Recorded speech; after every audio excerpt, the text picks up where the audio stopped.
Boca Theater and Automation's approach to home technology is to integrate dozens of disparate technologies into a single, easy-to-use user interface, which is usually an iPad or a touchscreen or so forth. If you look through all of the various things bombarding and flooding consumers these days, from Apple TV, Google Chrome, streaming Netflix, whole house audio, we need surveillance, we need Wi-Fi. There's all these kinds of things that all need to work together seamlessly, but there's 100 different providers. How do you choose what to put in your home? How do you manage it once it's in there? And how do you put it in such a way that anybody can use it?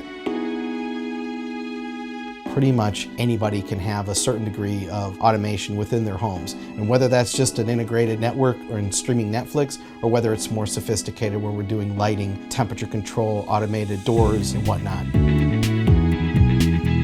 What sets Boca Theater and Automation apart from its competition is that we're not AV guys. Myself and my partners who founded Boca Theater and Automation, we're engineers. And we worked many years in the public sector. Myself in the automobile industry, I did robotics for General Motors for a number of years. I did high-end enterprise software. And I got used to the idea of fault tolerance, of having things available all the time and just working. We're trying to be there and be the technologist that can bring it all together and help make decisions on how to build a home and how to evolve that home.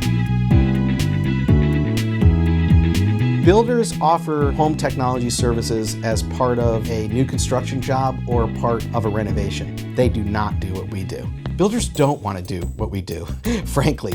Builders are interested in anything that goes inside the drywall so that they can get certificate of occupancy so that they can move on to the next project. Our customers want us for when they close, at that point forward, and then hopefully for the next 10, 15, whatever number of years. We're about living and breathing systems within the house. We're not about sort of install something and then run away. It's a completely different model. Builders, on the other hand, want to make sure that they get their CO. They want to get an alarm system in, they want the lighting to work, and so forth. But after that, they're not interested in doing software updates. That's our job. We do software updates, we do internet firmware updates, we do all that other stuff. They're long gone.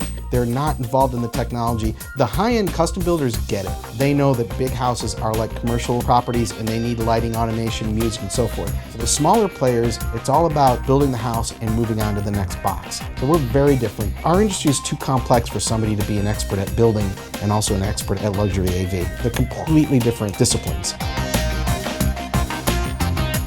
It seems these days in our luxury AV world, people don't want to see the TV when it's off. It's hidden behind a mirror, behind an electric screen, and so forth. When the system turns on, the TV is revealed, and the sound out of this is awesome. Even though it's drywall speakers, all the sound is coming right out of the wall. By working with the designer, we can educate them on how we can move that technology into a closet. All the noise and heat and power issues are in that one room, and now they can do whatever they need to in the room, because all they're worried about is that TV and the speakers, and everyone has a wireless touch panel. So by doing this, we can integrate form and function so that you've got high-end luxury AV, but you're not sacrificing on the aesthetics as well.